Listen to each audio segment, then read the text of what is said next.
Bonjour les amis, heureux de vous retrouver pour un nouveau numéro de Totalement Fibré avec toute l'équipe d'Univers Freebox. Vous le savez, comme chaque semaine, on fait le tour de l'actualité de Free et des télécoms en compagnie de mes compagnons.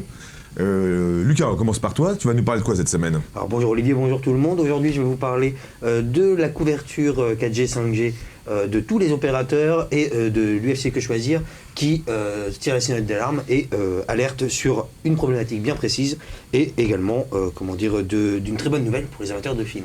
Ok, merci beaucoup. Dimitri, on continue avec Bonjour toi. Olivier. Bonsoir. On va parler donc des performances des opérateurs mobiles et d'une certaine partie de la population. Ok, c'est pas très précis, mais on verra ça tout à l'heure. Et enfin, Max, bonsoir Max. Salut Olive. Alors dis-nous tout. Alors je vais vous parler de Free Mobile qui s'intéresse enfin à la 2G. C'est pas trop tôt, et puis je vous expliquerai aussi pourquoi Free et les appels vers les numéros spéciaux en roaming, ça fait deux. Ok, merci beaucoup. Comme chaque semaine, vous le savez, on va traiter de la grosse info de la semaine, ça s'appelle le gros dos. Un gros dos consacré au mobile cette semaine. Et justement, Max, tu nous en parlais il y a 2 secondes, Free se lance dans la 2G. C'est ça, mon petit doigt me dit que Free Mobile prépare la fin de l'itinérance Orange. C'est tout frais, à l'heure où les yeux sont tournés vers le déploiement de la 5G, l'opérateur de Xavier Niel se voit autorisé à déployer des antennes 2G.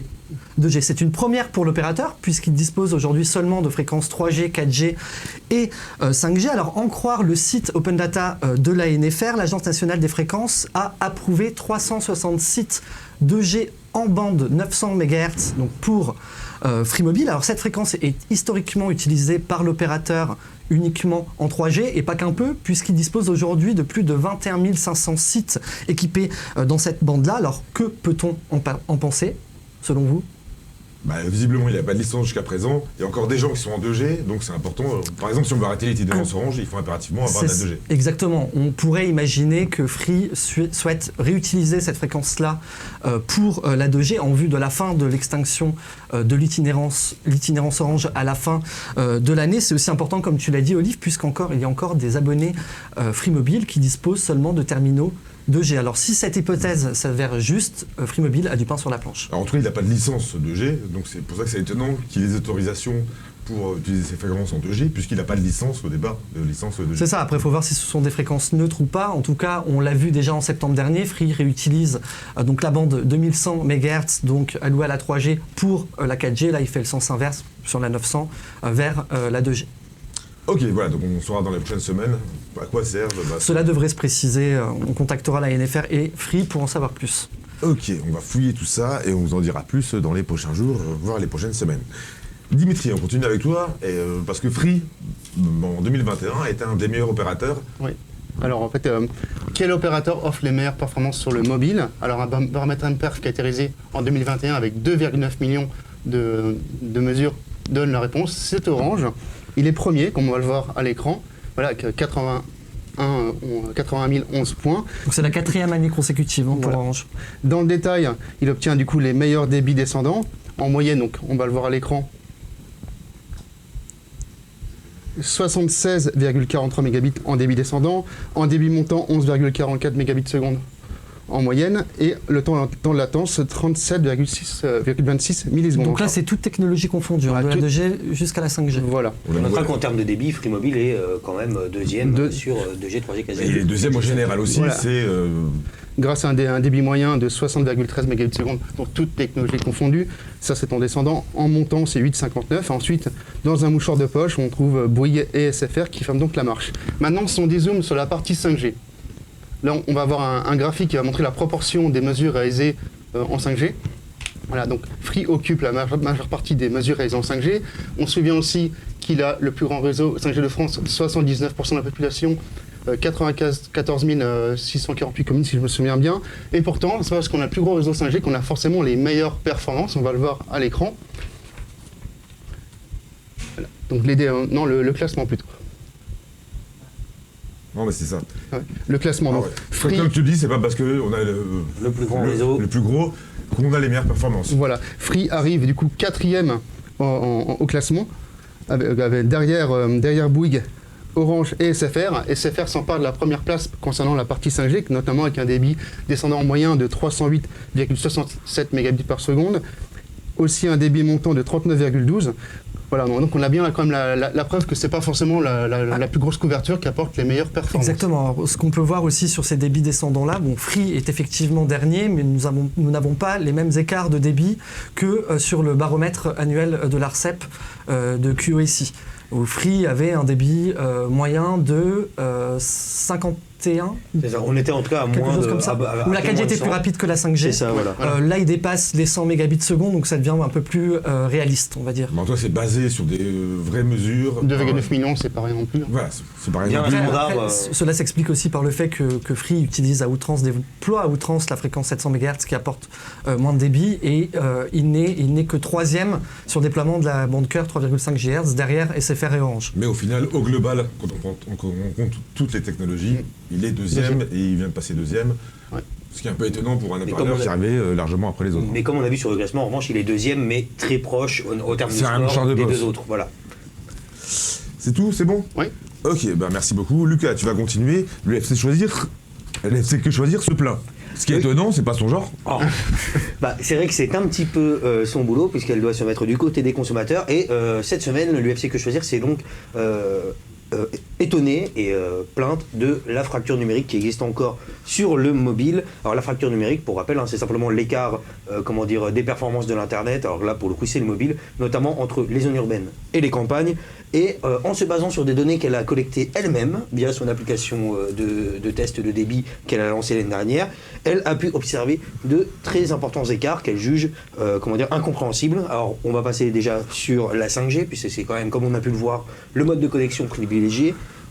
Donc par exemple, elle observe une différence de débit descendant moyen assez importante, puisqu'ils sont 66% plus élevés en ville qu'en zone rurale, c'est-à-dire qu'on passe d'un débit moyen descendant de 53,3 mégabits seconde en ville à 33 mégabits seconde en campagne. C'est quand même assez... Sur la 5G non, sur la 4G. Ah, sur la 4G, pardon. Sur la 4G, donc c'est quand même déjà assez important. On note également que... Non, c'est peu étonnant.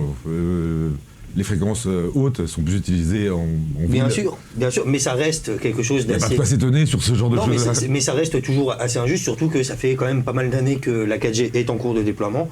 On pourrait, d'un point de vue de l'association de consommateurs, on pourrait espérer mieux, notamment sur tous les tests qu'elle a réalisés, que les utilisateurs de son application ont réalisé, 14,3% des débits relevés sont inférieurs à 3 mégabits seconde. C'est quand même à peu près le débit minimum pour pouvoir au moins naviguer à peu près fluidement C'est sur... un débit 3G. Ouais, c'est ça, donc au moins permettre une navigation web.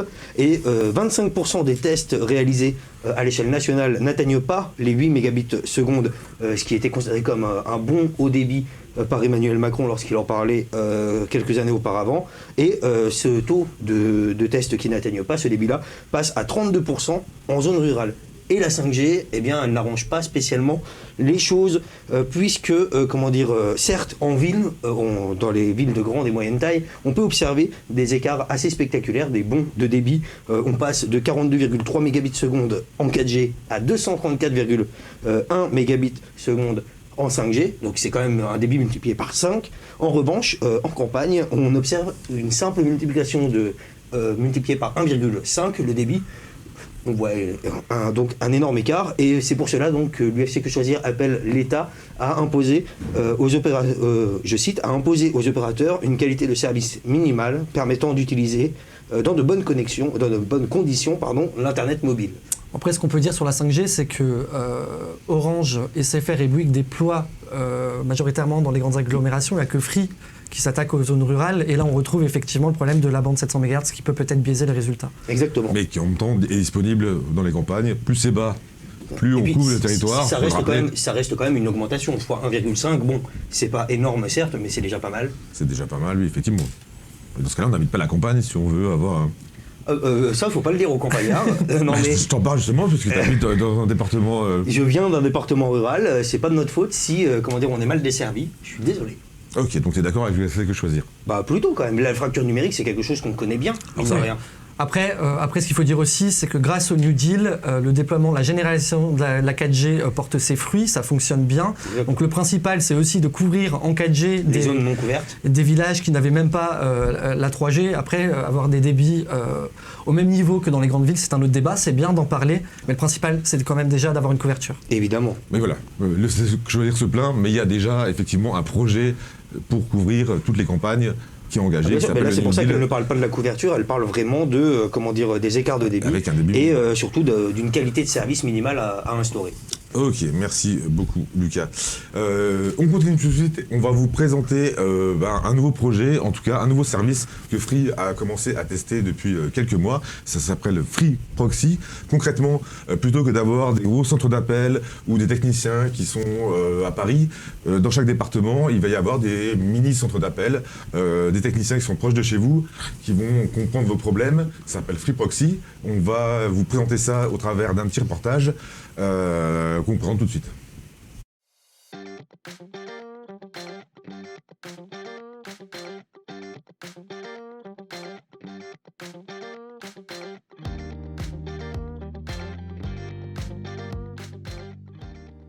Je m'appelle Elodie, j'ai 23 ans et je suis conseillère Free Proxy depuis 7 mois. Je fais partie du Free Proxy de Nevers. J'ai travaillé en parallèle de mon bac dans la restauration, puis pendant 4 ans dans la grande distribution où j'ai occupé différents postes. Mon poste de technicienne conseil consiste à gérer l'assistance technique. Et j'échange avec les abonnés proches de nous sur une interface dédiée et privilégiée afin de renforcer la proximité avec nos abonnés sur le département. Je peux échanger avec les abonnés aussi bien par écrit que par téléphone pour régler par exemple un échange de télécommande ou trouver l'origine d'une panne. Je suis amenée aussi à intervenir auprès d'eux à domicile afin de les aider à l'installation d'une Freebox, l'association d'une télécommande et la réparation des pannes. L'abonné peut échanger avec une seule et même personne tout au long de ses demandes. Nous connaissons donc parfaitement notre secteur d'intervention, les différentes zones et les distances pour s'y rendre. Ce que j'aime dans mon métier, c'est des équipes soudées avec lesquelles je travaille dans un esprit cocooning, des formations qui sont régulières et complètes, grâce auxquelles on peut améliorer sans cesse nos capacités techniques et relationnelles, et le point le plus important, un contact privilégié avec nos abonnés.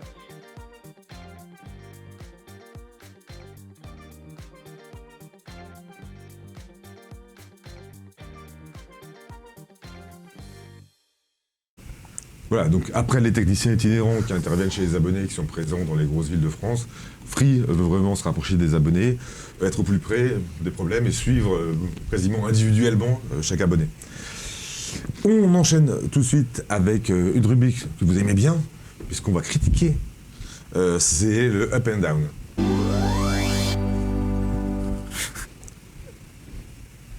Et on commence par toi Lucas, mais toi tu vas pas critiquer. Non, moi je vais pas critiquer, je vais annoncer une bonne nouvelle aux cinéphiles de tous bords, puisque ça y est, la chronologie des médias a été revue. Pour ceux qui ne connaissent pas vraiment le principe de la chronologie des médias, c'est simplement les règles imposées aux différents diffuseurs concernant la durée à partir de laquelle ils peuvent diffuser des films qui sont sortis en salle. Donc typiquement, ces nouvelles règles, donc, elles ont pour but de rendre accessible plus rapidement ces films sortis au cinéma sur nos petits écrans, et on va commencer donc par établir simplement la liste du plus récent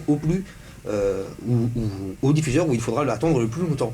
En premier, évidemment, c'est la VOD et les DVD, donc ça c'est 3 à 4 mois environ de distribution. Maintenant on va basculer au diffuseur plus classique, donc Canal+, tout d'abord, puisque c'est le principal financeur du cinéma. Il devra donc débourser 200 millions d'euros par an dans le cinéma français pour bénéficier d'un délai de 6 mois. Donc il pourra diffuser les films pour lesquels il achètera les droits 6 mois après leur sortie en salle. Alors par exemple, on a eu Canal+, on a fait la promotion évidemment. Il a expliqué que Bac Nord sortirait le mois prochain sur Canal+, mais il y aura d'autres films évidemment qui vont diffuser, Dune, Kaamelott, le dernier OSS 117 également. On bascule ensuite à ceux qui ne peuvent pas forcément regarder Canal+. Par exemple, les abonnés Netflix, c'est le deuxième pan et la plus grosse nouveauté dans cette chronologie des médias, puisque puisque maintenant Netflix va investir dans le cinéma français à hauteur de 20-25% de son chiffre d'affaires national. Donc ça fait combien à peu près? C'est autant qu'Canal+? Non, c'est moins.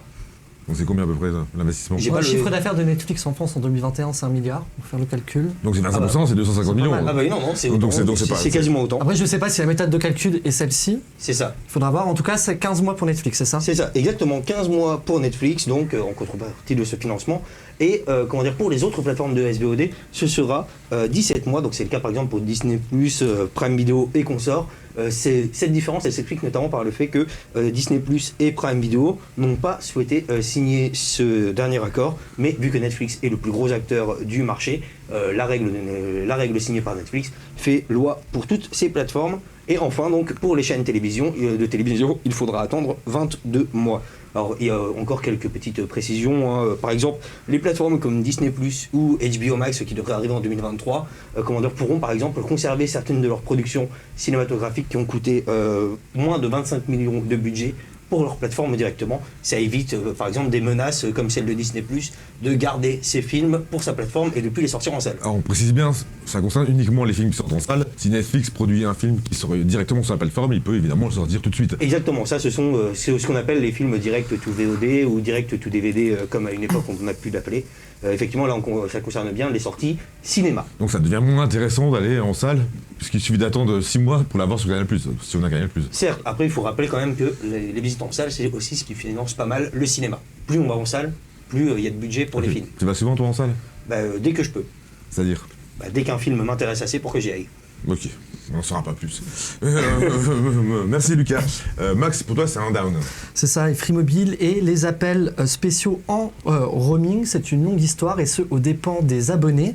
Cette semaine, l'UFC Que Choisir, décidément, s'est plaint de l'opérateur à la suite d'une facturation en hors forfait d'une étudiante française au Portugal, dans l'obligation d'appeler un numéro spécial dans le pays pour prendre rendez-vous et effectuer un test gratuit face à une explosion du nombre de cas Covid dans l'université. Celle-ci a eu la mauvaise surprise de découvrir donc une facture de 68 €, donc hors forfait, soit 2,19 € la minute pour un appel émis de 25 minutes. Alors, ne me dites pas pourquoi c'était aussi long que ça, il faudra lui poser la question. Alors malgré une réclamation, l'opérateur a confirmé la facturation. Alors si Orange, SFR et Bouygues, eux, ne facturent pas les appels émis vers les numéros spéciaux depuis l'UE, ce n'est pas le cas de Free Mobile qui, lui, estime que cela n'entre pas dans l'accord de roaming en 2017 qui met fin donc au surcoût aux appels facturés donc depuis l'Union européenne. Alors cette histoire n'est pas sans rappeler une autre polémique il y a 4 ans. Un abonné Free Mobile a eu pareil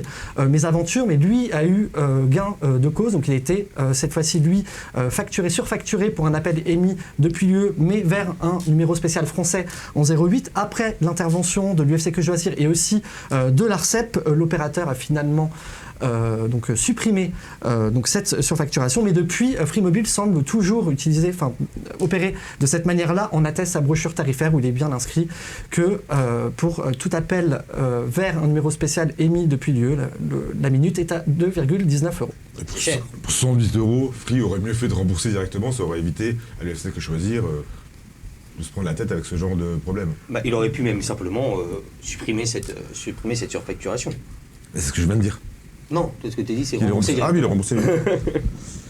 Ok, merci beaucoup Max. On enchaîne avec la meilleure rubrique, je pense, on est unanime pour dire ça, de l'émission. C'est les chiffres de la semaine de Dimitri. Pareil, juste là, donc. Alors 20%. Alors avoir un téléphone, c'est pas forcément synonyme d'être disponible tout le temps, de répondre. Et c'est ce que révèle une étude de l'INSEE qui révèle une pratique qui serait courante. 20,2% des Français ne répondraient pas aux filtreurs appels. Seulement 73,5% répondraient systématiquement. Ah bah, moi c'est mon cas, par exemple, quand tu m'appelles Dimitri, moi je ne réponds pas. On a même un graphique là avec... Voilà. Et on voit bien qu'il y a une différence, surtout au niveau des plus de 75 ans. Là, la proportion monte quasiment à un tiers en fait. Est-ce que vous répondez-vous à tous les appels, par exemple? Justement non, quand l'appel tombe mal, quand je suis occupé, quand je sens que c'est du démarchage commercial, il y a aussi des personnes qui sont plus à l'aise à l'écrit qu'à l'oral, ce qui est d'ailleurs c'est les raisons qui sont données principalement. Moi personnellement j'aurais pensé que ce serait plus que 20%. Moi c'est un numéro que je connais pas, je vais pas répondre par exemple. Voilà. 20% ça me paraît peu. C'est pour ça d'ailleurs que, par exemple, Orange avait lancé une application dédiée à ça, à pouvoir, filtrer. 120 millions de spams bloqués quand même. Ouais, 120 millions de spams Les bloqués. 20%, c'est autant les appels provenant de fixe Là et de c'est mobile. fixe et mobile. Fixe et mobile, d'accord. Sur le fixe par exemple c'était 17% qui répondaient pas. Donc c'est moins sur Voilà. mobile. Et d'ailleurs on arrive à un chiffre, c'est qu'il y a 2% de la population qui est extrêmement voire impossible à joindre en fait. D'accord, j'en fais partie je pense. Oui, on le sait tous ici. Non, mais- Merci beaucoup pour ce chiffre, Dimitri. Vous le savez, il y a eu plein d'autres infos cette semaine. On va tout condenser ça dans la rubrique de Max, qui est l'info à toute vitesse.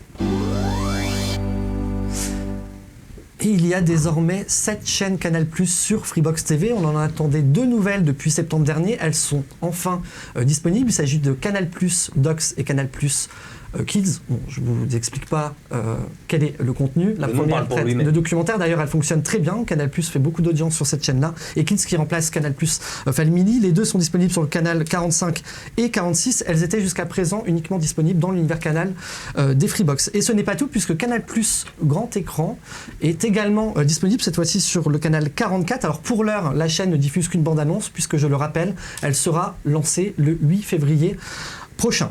Et tous les abonnés Canal+ y auront accès. Il faut être abonné Canal+ pour pouvoir Voilà, y avoir mais accès. c'est inclus dedans, c'est pas des chaînes supplémentaires.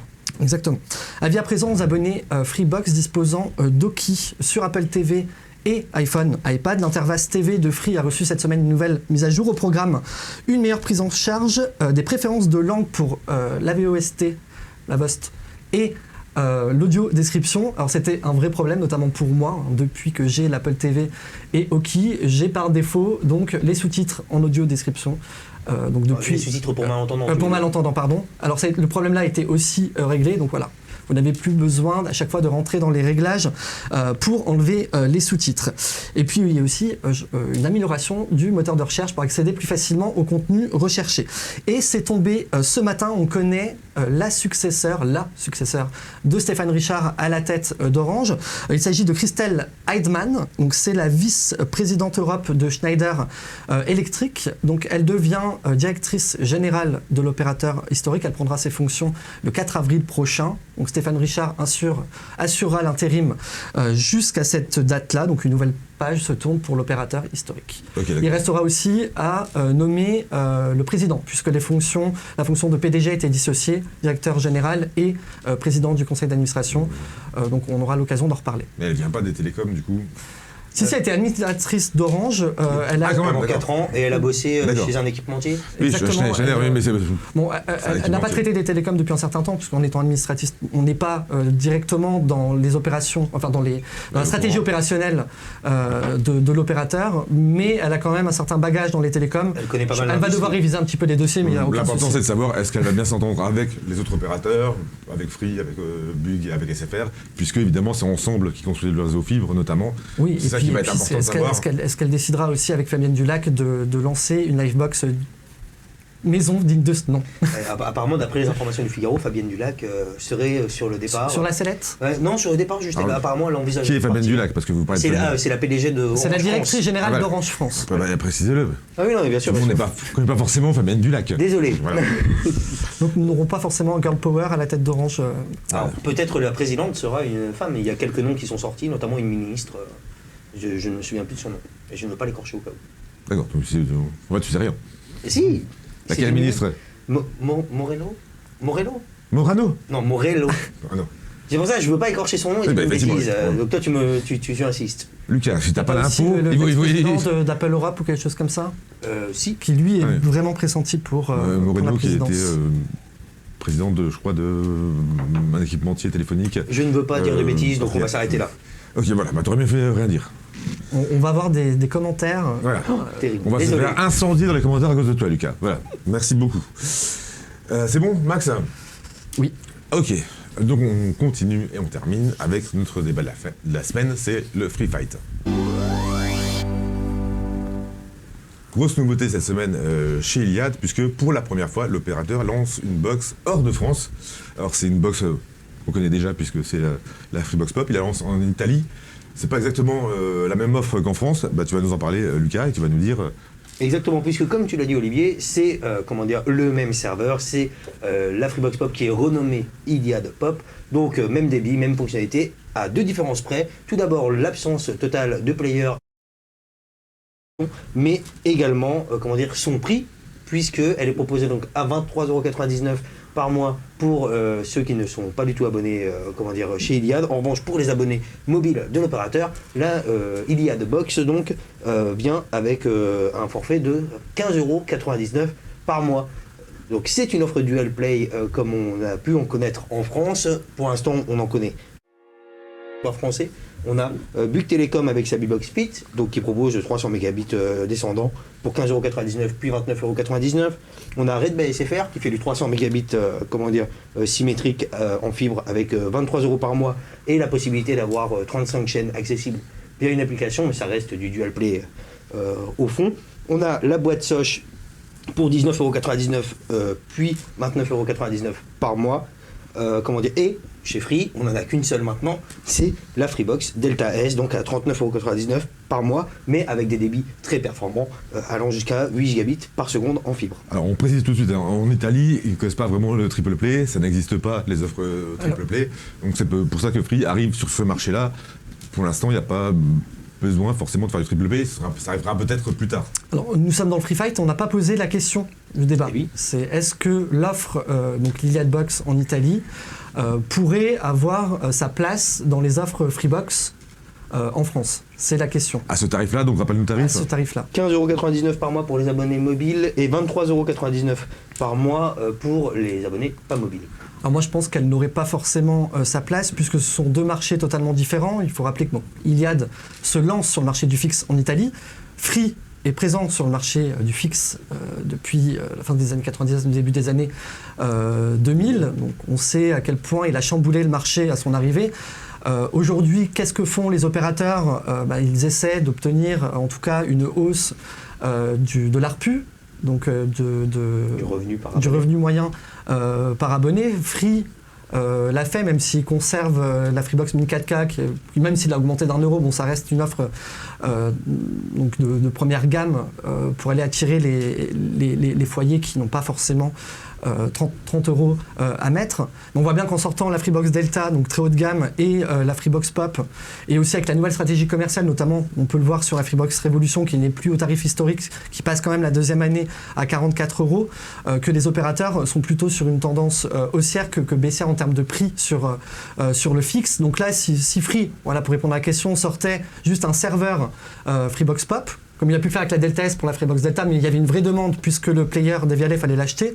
S'il sort juste un player pop en dual play, je pense qu'il court-circuite carrément l'offre Freebox Pop, puisqu'aujourd'hui on est souvent équipé d'un téléviseur connecté ou d'un boîtier Android. Il suffit même parfois d'une console pour avoir accès à...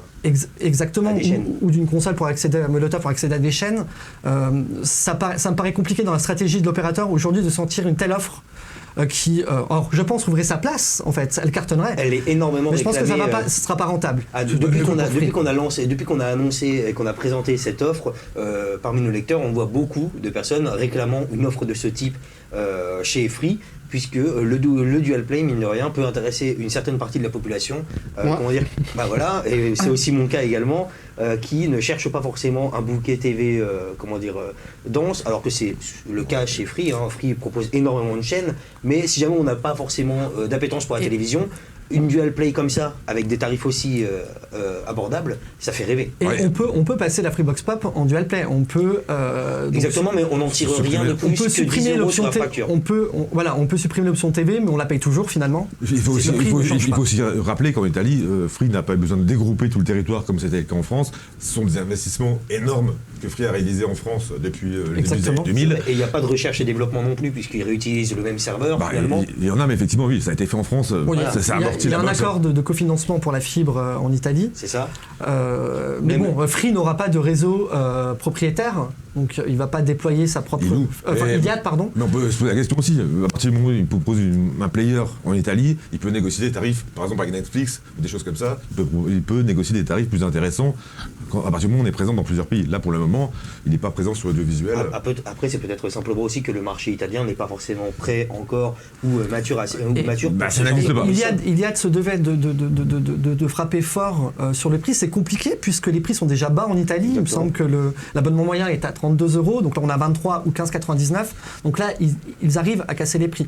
S'ils avaient voulu révolutionner le marché en apportant la première box triple play, le tarif aurait été bien plus élevé. Et il y a aussi eu également tout le discours sur le fait que Iliad avait cette volonté-là d'apporter, notamment au niveau de la révolution, les prix comme tu l'as dit, mais également toute une approche différente du marché du fixe, avec beaucoup de transparence. Et c'est les mots de Benedetto Levi, le PDG d'Iliad Italia, de générosité même, donc avec justement des offres peu chères. En revanche, c'est vrai que du côté de la France, Dimitri, je pense que tu peux le dire, hein, on serait pas mal à être tenté, c'est sûr. Sauf que ceux qui veulent un bon débit mais sans avoir la télévision, il va se retrouver avec une Delta S à 40 €, alors que là, du coup, moins de 25 €, c'est plutôt intéressant. Enfin, ou alors, ça veut dire que si on veut payer moins cher, on a la Mini 4K qui n'a pas forcément le meilleur débit, qui est pas top en général. Après, si tous les opérateurs commencent à faire du dual play, ils vont donc forcément avoir moins de recettes. Alors qu'on est encore en train de déployer la fibre, on déploie la 5G, ils ont besoin aussi d'argent pour investir. Bien sûr, il y a ceux qui n'ont pas la télévision qui regardent par exemple Netflix et les on ne peut pas toujours aller dans le sens de l'abonné, il y a aussi les lois du marché. Ouais. Ah bah bien sûr, mais c'est ça le truc de H, c'est que même tu regardes simplement, hein, quand j'ai présenté les offres, alors certes il y a Delta S, en tant qu'offre, créée un petit peu à base d'une offre premium, se démarque au niveau des débits, mais on reste quand même à chaque fois sur, en fibre, seulement du 300 mégabits seconde. Alors certes, c'est largement suffisant pour la plupart des usages, mais mine de rien, on reste sur des offres dual play qui sont considérées du coup comme du bas de gamme, du low cost, alors que là, l'offre Iliad Box, elle paraît quand même être une offre haut de gamme, dual play, mais alors je dirais pas ultra haut de gamme, mais moyenne gamme et intéressante. Et puis, ce qui est marrant, c'est que Free s'est lancé en France d'abord sur le fixe et ensuite sur le mobile. Donc quand il s'est lancé sur le mobile, c'est là que sont apparus les avantages Freebox, donc avec un forfait tout illimité moins cher. En Italie, c'est l'inverse, il s'est d'abord lancé sur le mobile, ensuite sur le fixe. Donc pour les abonnés mobiles, l'abonnement fixe devient moins cher. C'est ça. Et d'ailleurs, si on additionne à peu près, il me semble que tu avais fait le calcul, mais on était aux alentours de 26 €. 25,98 €, quelque chose comme ça, avec un forfait mobile 5G 120 Go et donc l'Iliad Box. Donc ça fait pour 25 €, ça fait rêver au niveau du tarif. Comme l'a expliqué Free, ce qui coûte cher, c'est d'amener les flux jusque chez vous. À partir du moment où on a le flux jusque chez vous, que ce soit en fibre ou en ADSL, qu'on mette la télé ou qu'on mette pas la télé, ça coûte quasiment rien en plus à l'opérateur. On parle pas des chaînes payantes, on parle des chaînes gratuites ou on parle des services. C'est le flux qui coûte cher, donc ça coûterait quasiment rien de rajouter un player. Peut-être qu'il va le faire dans les prochaines semaines. Mais en tout cas, en France, plutôt dans les mois, je pense, parce que là, il faut déjà que. Peut-être qu'ils veulent adresser le marché en 2 étapes, en 2 fois. Là, ils ont tout misé sur le prix. Et effectivement, c'est un prix. Parce que c'est une offre fibre en ligne. Parce qu'après, il va falloir séduire, puisque là, pour l'instant, l'Iliad Box est disponible pour seulement, entre guillemets, 7,4 millions de personnes en Italie. Donc, c'est une offre ça aurait peut-être été trop de proposer un player. De foyer, pardon. Oui, c'est ça. Mais il faut rappeler aussi que elle est accessible uniquement en fibre. Donc, forcément, elle n'est pas non plus. Et de bout en bout. Voilà, étendue à tout le monde. Ok, donc du coup, toi tu la prendrais si t'es en France à ce tarif-là. Je me jetterai dessus, moi. Je suis à 2 doigts de déménager. Partir en Italie. Tu parles pas un mot italien. Tant pis, j'apprendrai. D'accord. Bon, déjà, essaye de migrer de ta Livebox vers une Freebox. Et on en parlera après. Alors c'est prévu cette année. Chaque chose dans son temps. Dimitri, tu veux. La Mini 4K s'en va et la pop vient. L'Iliad Box, tu veux dire. Ouais, l'Iliad Box, aussi. Tu pars aussi en Italie. Les pizzas, c'est bon, les pâtes aussi. Ah bah voilà. Ok, est-ce que c'est bon? C'est bon. Vous avez tout dit ce que vous vouliez dire? Oui. Eh ben c'est nickel. Dans ce cas-là, on va vous dire au revoir. Si vous voulez ne rater aucune émission d'Univers Freebox sur notre chaîne YouTube, il y en a plusieurs dans la semaine, abonnez-vous, comme ça vous serez informés tout le temps. Vous le savez, tous les jours sur universfreebox.com, on vous donne plein d'infos, y compris le week-end. Et donc, pour Totalement Fibré, du coup, c'est la semaine prochaine, vendredi soir. On vous souhaite un très bon week-end. Ciao.